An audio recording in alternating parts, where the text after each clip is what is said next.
அருமை தமிழர்களே, சிவகுமாரின் அன்பான வணக்கங்கள்.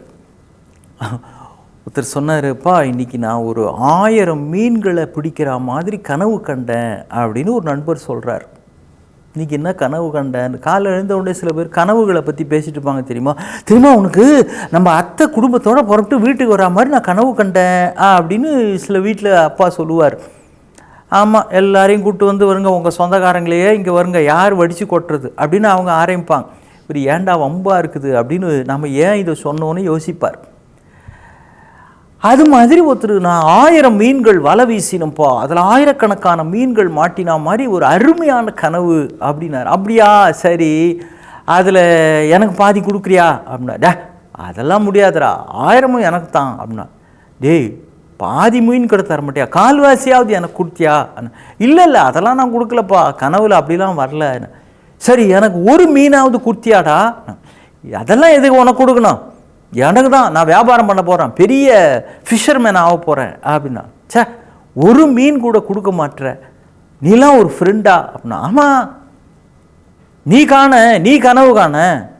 டே, இது என்னடா கனவு, நம்ம என்ன பிளான் பண்ணி வரவழைக்கவா முடியும்? அதுவாக வந்தால் தான் உண்டு, உனக்கு வந்திருக்கு, அதில் நீ எனக்கு கொடுத்துருக்கலாமே, நீலாம் ஒரு ஃப்ரெண்டாடான். அதுக்கு அவன் சொன்னான், பல சொந்தமாக ஒரு கனவு காண்றதுக்கு கூட வக்கு இல்லாத உனக்கெல்லாம் நான் எதுக்குடா மீன் கொடுக்கணும் அப்படின்னா. இப்படி இல்லாமல் கனவு காண்றது, அதை பற்றி விமர்சனம் பண்ணிக்கிட்டு, அதை பற்றி விவாதம் பண்ணிக்கிட்டு அவன் ஏதோ கனவு கண்டான்னு விட வேண்டியது தானே. நம்ம அப்துல் கலாம் ஐயா கனவுகளை பற்றி அருமையான ஒரு வாசகம் ஒன்று சொல்லியிருக்கிறார், தெரியுங்களா? பல மேடை பேச்சாளர்கள் மேடையில் சொல்லுவாங்க, இருந்தாலும் நான் மீண்டும் ஒரு முறை பகிர்ந்து கொள்ளுகிறேன். நாம் தூங்கும்போது வருவதல்ல கனவு. எது கனவுன்றதுக்கு அவர் விளக்கம் சொல்கிறார் பாருங்க. இது உண்மையிலே அவர் சொன்னதா இல்லை அவர் பேரை சொல்லி அவங்களும் சொல்கிறாங்களான்னு தெரியல, இருந்தாலும் அது ஒரு அழகான வாசகம். நீங்கள் தூங்கும்போது வருவதல்ல கனவு, எது உங்களை தூங்க விடாதபடி விழிக்கும்படி செய்கிறதோ அதுதான் கனவு அப்படின்றார். அது ஒரு லட்சியம், அது ஒரு ட்ரீம். 2 நண்பர்கள் பஸ்ஸில் போயிட்டே இருக்கிறாங்க, தஞ்சாவூர் வழியாக. 2 பக்கமும் நல்ல செழிப்பான வயல்கள், பச்சை பசேல்னு இருக்குது, நெல் வயல்கள். தமிழ்நாட்டினுடைய நெற்களஞ்சியம் இல்லையா, நெல் வயல்கள் பச்சை பசேல்னு இருக்குது. அதை பார்த்துட்டு ஒருத்தர் அப்படின்னு பெருமூச்சு விட்டார். என்னப்பா திடீர்னு பெருமூச்சு உனக்கு அப்படின்னு. இல்லை, இதில் ஒரு 5 ஏக்கர் நமக்கு சொந்தமாக இருந்தால் எப்படி இருக்கும்னு நினச்சி பார்த்தேன் அப்படின்னு.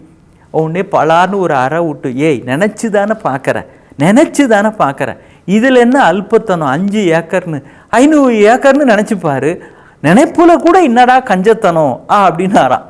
அது மாதிரி கனவு காண்பது என்பது பிரம்மாண்டமானதாக இருக்க வேண்டும்.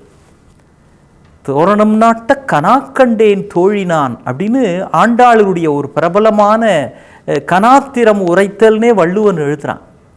கனவுகள் என்பது தூங்கும் போது வருகின்ற ஒன்று அல்ல, நம் மனம் முழுவதும் எந்த ஒன்று வியாபித்து விஸ்வரூபம் எடுத்து நிற்கிறதோ அதுதான் கனவாகவும் வருகிறது அப்படின்னு மனோ தத்துவவியலாளர்கள் சொல்கிறாங்க.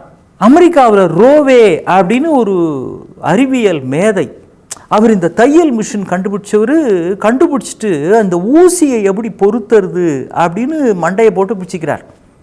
ஏன்னா துணி இப்போ உள்ளே விட்டு அப்படியே தைப்பாங்க, தெரியும் பார்த்துறீங்களா, காலால் அப்படி கீழே மெரிச்சிக்கிட்டே அந்த வீல் சுற்றும், அந்த ஊசி உள்ளுக்குள்ளே போய் அந்த நூலாவது கிழிஞ்சிருக்கிற அந்த துணியை அப்படியே தைக்கும்.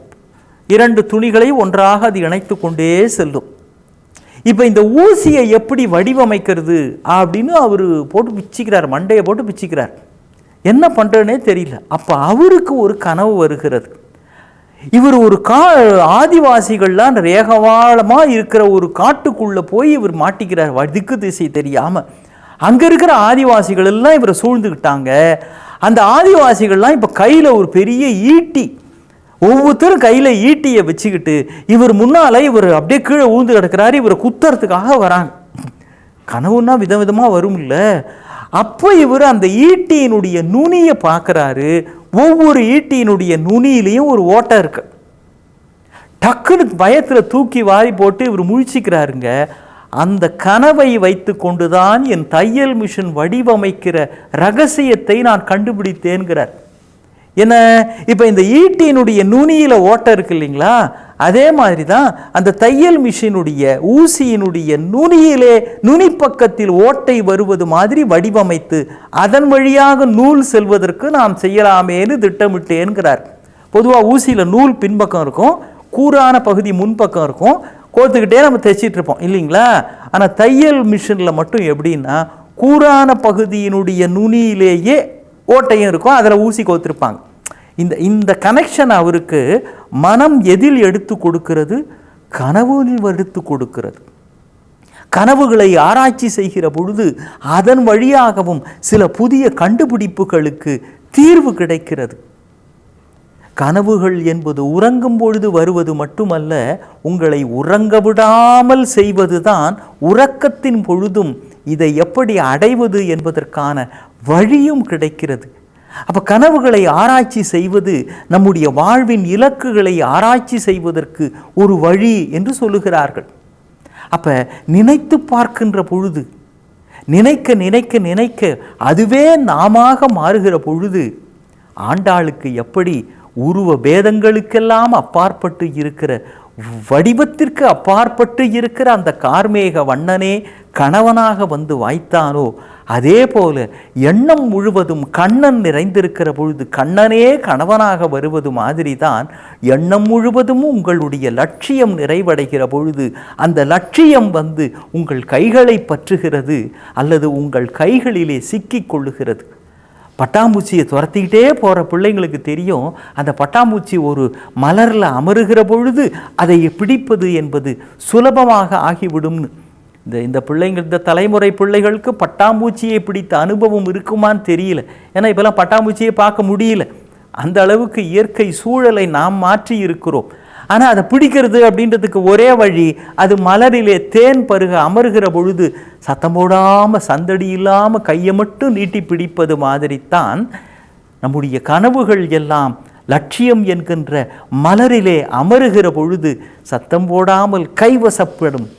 அப்படி கைவசப்படுவதற்கு ஒரே வழி, எண்ணம் முழுவதும் திண்ணமாக இலக்கு நிரம்பி இருக்க வேண்டுமே தவிர நம்முடைய மற்ற விஷயங்கள் எல்லாம் டிஸ்ட்ராக்ஷன்ஸ்னு ஆங்கிலத்தில் சொல்லுவாங்க. எண்ண சிதறல்கள் இருந்தால் இலக்கை அடைய முடியாது. மனம் குவிகிற பொழுதுதான் இலக்கும் கையில் வசப்படும். மீண்டும் சந்திப்போம். வணக்கம்.